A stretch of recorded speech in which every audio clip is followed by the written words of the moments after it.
Hey coaches, are you considering to plan a scrimmage for your AAU basketball team? Well, if you are, that's great news. I'm going to give you 4 tips today that I think will help make your scrimmage successful. I think it'll help you overcome some of the challenges that I have over the years doing this. I think it's a great idea. But before I start, scrimmages are an outstanding way for your team to develop, not only for the players, but also you as a coach. It'll give you, time to go over things with your team or practice things with your team in a real life game situation that you can stop at any time and you don't have to worry about referees or anyone telling you not to, and you can correct things on the spot. Scrimmages can also be a great way to help save your team some money, versus entering into a tournament to work on something that you haven't really incorporated in a game yet. The scrimmages will give you the chance to see if it really works, or at least help you correct the parts that aren't working before you hit that tournament. So with that being said, I'm going to jump into the first key point that I want to talk about today, and that's just simply choosing the right opponent. I got a couple things to say on this that I think will help you out. I think most of them are pretty self-explanatory, but hearing them out from someone who's done this for a little while might help save you some time and energy. First of all, you want to make sure that you're matching the skill levels for both teams. You certainly don't want to scrimmage a team that's just so much better than your team. It'll be a wasted hour and a half, 2-hour practice. They'll be running up and down the court. The other coach will be telling them to slow down. Your team will be deflated. Look for a team that has the same level of skills and abilities that your players have, and you'll find them if you haven't already. Those are the teams that you want to compete against in a scrimmage. Now, if your team's pretty good and you want to challenge a team that's just a little bit better than yours, that's okay. It might not be okay for the other team, but it's okay for your team. You just want to make sure that you're thinking about those things before you do this. Not only that, but and I'll talk a little bit about this later, but gym space is expensive. So you certainly don't want to waste gym space and money, team's money, on playing a team that's just way below your skill level or way above your skill level, because it won't be very challenging. Step number two, or key tip number 2, you want to plan all your logistics in advance and really think about this. You're going to ask another team to play a scrimmage against you. You got to make sure that you have certain things set up.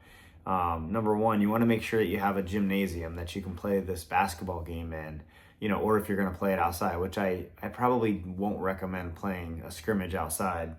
Although, you could, but you want to make sure that you have that.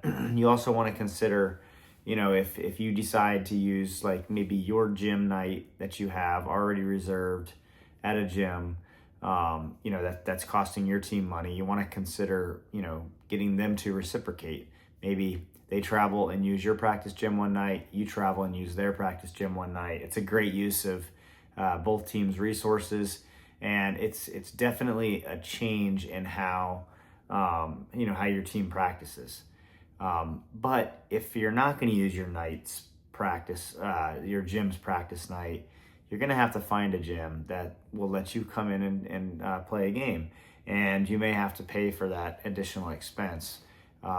That's not going to be included. So you got to think about things like that, obviously. You also need to consider equipment, making sure that you have, your basketballs, making sure that you have,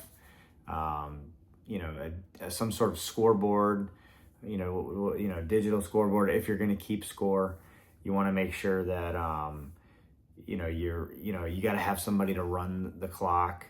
You want to make sure that you have a referee, someone to keep score. You also want someone to keep track of fouls or anything else that you're going to do. And I think that one's kind of one that might be overlooked if you're a brand new coach. You're going to get there with these two teams, and who's gonna referee, right? Just some good ideas on that. You can rent a referee if just Google local referees, or your local referees in your area. You can also go to basketball games, middle school, high school. Those referees will come out. I don't know what they're going to charge you. Maybe $50 to $100 a game. Make it worth their time, and I'm sure they'll come back out and help you out later on. You can also, and I'm a big fan of this, is find a high school student that plays basketball or likes to play basketball, someone that needs some volunteer hours at their, for their high school. They may come out and help you out. Obviously, be easy on them. They're not going to be perfect, but they'll do it for free, and they'll get volunteer hours. You could also get a parent to help you out by reffing, or you can both coaches can just ref the game themselves, and that's perfectly acceptable. You just got to think through those things, like how's this going to look, and if you're hosting the tournament, you're probably going to be the one that's going to need to provide those things to the game. And I've already talked about making sure that you've got the clock set up and start to make sure you have somebody that can keep that time, if that's something that you're interested in doing. That is actually super helpful, because you can set the periods up or the quarters up and just run and go, versus you having it on a stopwatch on your wrist, and then of course someone keeping score if that's something that you want to do.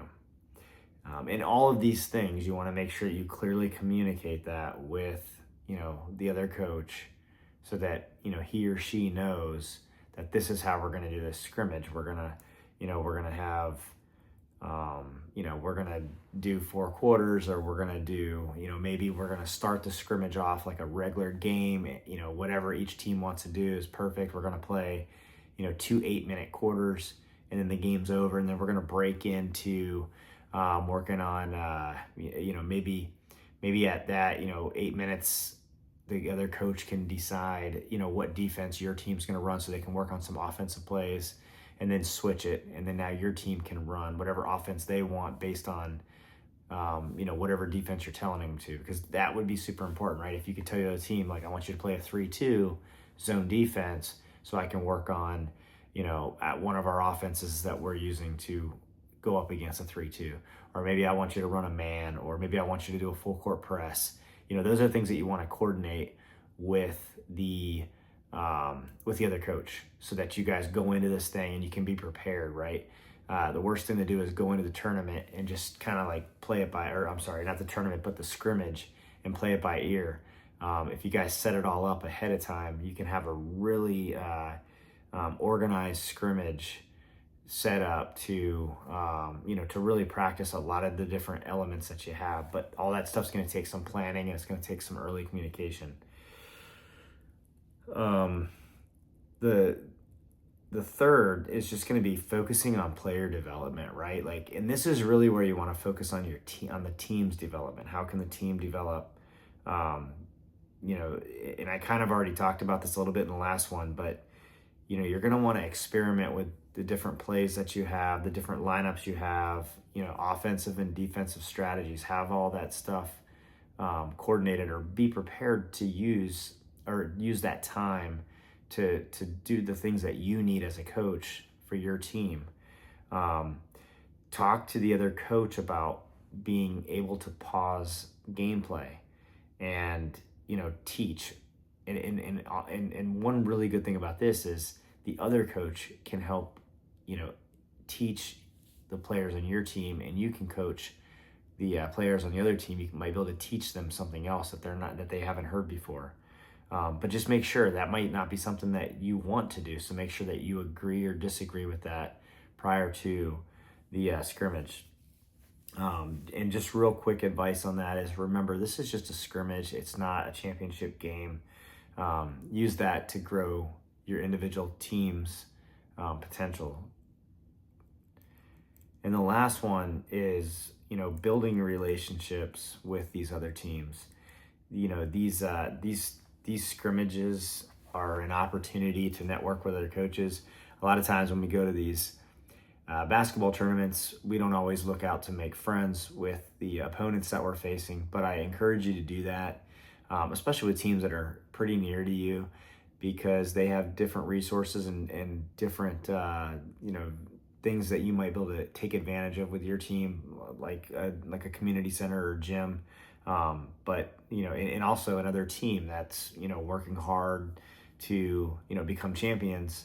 You definitely want an opportunity to scrimmage against something like that. So just use these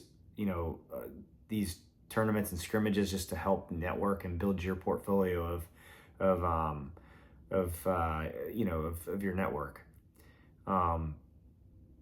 When you're doing these scrimmages, look for opportunities to provide feedback to the other teams and tell them how good that they did at something, and maybe tell them how they can correct something, or maybe if their defense was easy to penetrate on a certain spot, tell them why.